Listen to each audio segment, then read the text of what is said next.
Alright guys, today I got the Tacoma back in the garage for just some routine maintenance. We're just going to do just kind of a quick oil change. Just have a Napa filter, and this time I bought some Valvoline full synthetic, happened to be on sale. Don't always go with synthetic, but I have so far since I've bought this truck, so I think we'll just keep doing it. The previous owner did it, and so far it's been working out. The truck has been a overall pretty good buy. It's a '08 Tacoma, and I purchased it about a year ago, and as you can see, it has 192,000 on it. It's been pretty good. Haven't had too many issues with it so far. I have a few things more we want to do, but overall been pretty happy with it. And I just wanted to just go over a few quick things for people that haven't done one on one of these trucks before and what to expect. It's a little different. We got the oil filter up on top on this 4-liter. For the most part, this will be a pretty basic video and just showing you what it takes to do just a quick oil change. We're not inspecting the whole truck or anything like that this time. We'll save that for another time. But I don't know exactly how long it's been since I've changed the oil in this thing. Probably too long. I do a lot of short trips. Like my commute is like 5 miles to work each day and back home, and you'll see a lot of this on all sorts of vehicles. No, it's not a bad head gasket. It's just moisture that builds up in this filler tube, and a lot of other vehicles get this. So it's just time to wipe it all out, clean it up, and should change it probably more frequently, as well as take it on longer trips. But that's what this yellow goo is. It's just the oil that gets moisture in it, and it can't get out, especially with this tube coming that far off the valve cover. So it's just normal. So don't freak out if you see this in your truck. And, it's just not something you have to worry about. So with this filter, the first time you do this, I used to work at a Toyota dealer, and some guys would pound a hole in the head of this filter to drain out the oil. It'd allow air to go back into the filter housing, and then it wouldn't leak out as much and fill this little trough here. I don't do that anymore. It didn't seem to help that much, or it'd take forever to drain back. So what I do now is I get a little cup and put it down underneath here. There's a little drain hole, but the thing you got to remember, if it's still there, is there's a little rubber cap on that drain, and so if you don't pull that off, you still might overfill this and get the oil all trapped in here.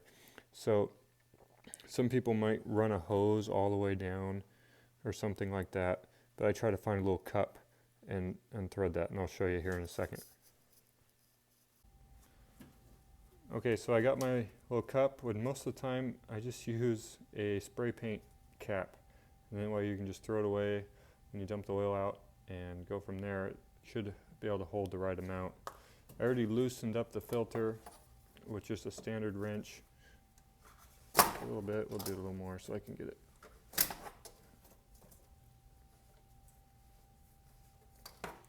And then just remember to get down here, pull that little rubber cap off.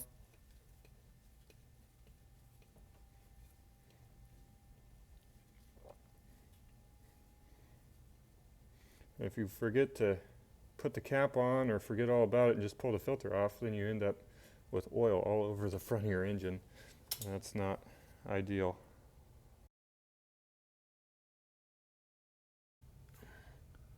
So to locate the drain plug, you don't need to remove any of the skid plates. You can just slide under the truck, go past the first one, get to the second one, and then right in this U shape here, you start looking up and you'll find it.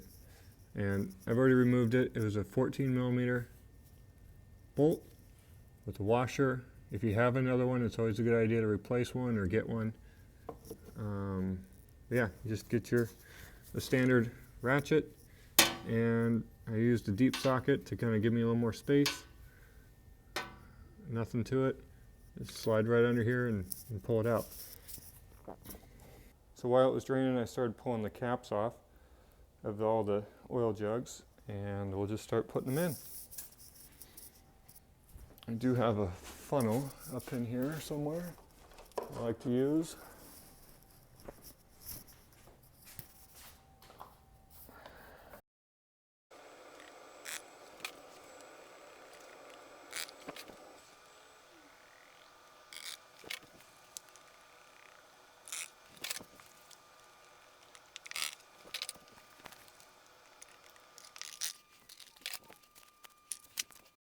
We'll just go ahead, and I like to check it where it's at. One thing I mentioned that I got in the habit of doing, but I didn't do this time, is when I worked in the dealer and changed oil all day, every day for a while, I got in the habit of putting the oil filter cap right on top of the hood latch. So when you drop the hood down, and if somehow you forgot to put the oil cap back on where it's supposed to go, you will not be able to shut the hood, or something will happen and you'll be like, oh, what, that didn't shut right. So then you can go right back there and realize, oh no, you did it. And there was a time or two that saved me.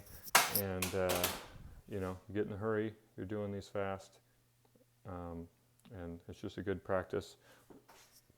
Anyway, so we're gonna get this cap back on. Snug.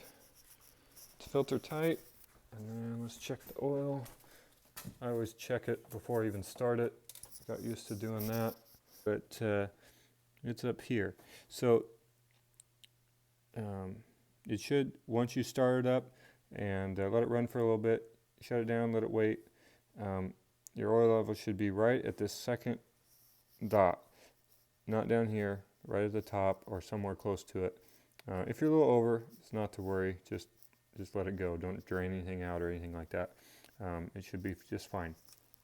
And I think there's a few trucks out there like this, and I can't remember which motor or which year that took about 6.5 quarts.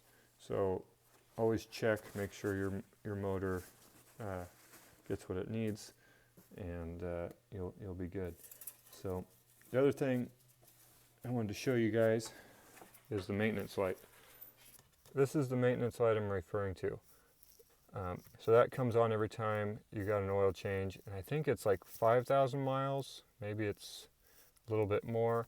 You guys can correct me if I'm wrong on that. I don't quite remember when it actually comes on. In order to reset that maintenance required light, you need to push the odometer button until you get around to where it shows the odometer. And then what I do is I turn off the ignition, hold down the button, and then turn it on, and you get these dashes that come across the screen and flash and disappear. And once they're gone and you get the zeros that flash, it resets the light. And so it's no longer on. And it's as simple as that. So that's kind of the basic oil change for 08 Tacoma. And if you have any questions, feel free to ask them in the comments, and I'll do my best to answer. Until next time,